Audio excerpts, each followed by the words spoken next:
I'm Bambi Francisco with this segment of Lessons for Entrepreneurs, and I'm speaking with Aydin Senkut. He's an angel investor and a former Googler. Aydin, you have been investing now since 2006. Correct. In a lot of startups, but this is the first time really you've been an angel investor, and you've been a very active one. Thank you. So Yes. have you made any mistakes as an angel investor, and do you have any advice to other angel investors out there?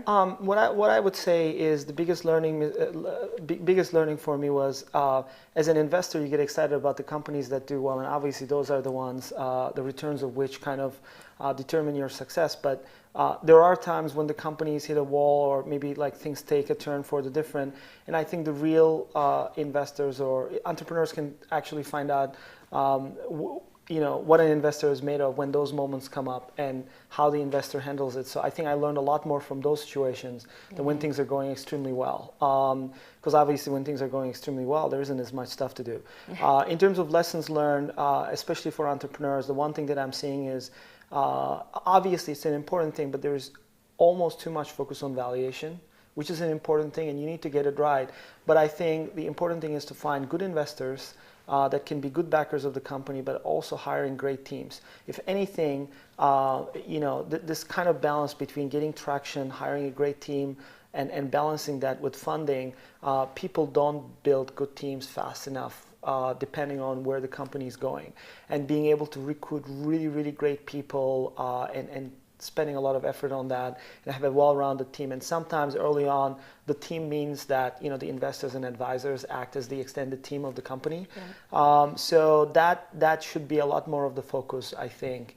Where I've seen, like if you look at successful companies, take Mint, PowerSet, both of those companies have been very successful in getting talent. Aardvark, another good example, they're already over 20 people and the team is rock solid. I mean, you look at the backgrounds. Wow, so 20 people. I think they interviewed 100 people for each hire. Yeah. So, and again, those kind of teams, it's one of the things, if I may say, that we used to say technology, IP, patents, you can take it to the bank. I think a good team, you can take it to the bank.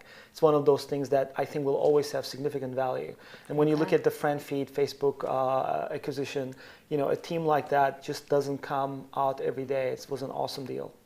Okay, so team, that's big. Any other advice?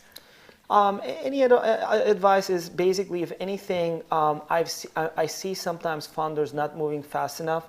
One of the exciting opportunities we have in consumer internet is there is data there. So the ability to experiment, iterate fast can be a huge success factor. I've seen one of my companies cut their product development cycle from 3 months to 2 weeks, and it has done wonders for them. Because in internet, everything is measured, feedback is real in real time, and being able to leverage that and translate that into a great user experience, reiterate and refine the product can make a big difference. And obviously it comes down to execution, but that can have a big consequence. Iterate quickly, and probably one thing that some entrepreneurs do is they don't iterate quickly. Give one mistake that you see over and over again that entrepreneurs make. Again, I mean, it's just coming back to the point that I made, hiring in a hurry and not hiring the right people. And I would say the same thing, like not experimenting fast enough or more is the only thing I would say. Okay, great advice, Aydin. Thanks. I've been speaking with Aydin Senkut. I'm Bambi Francisco.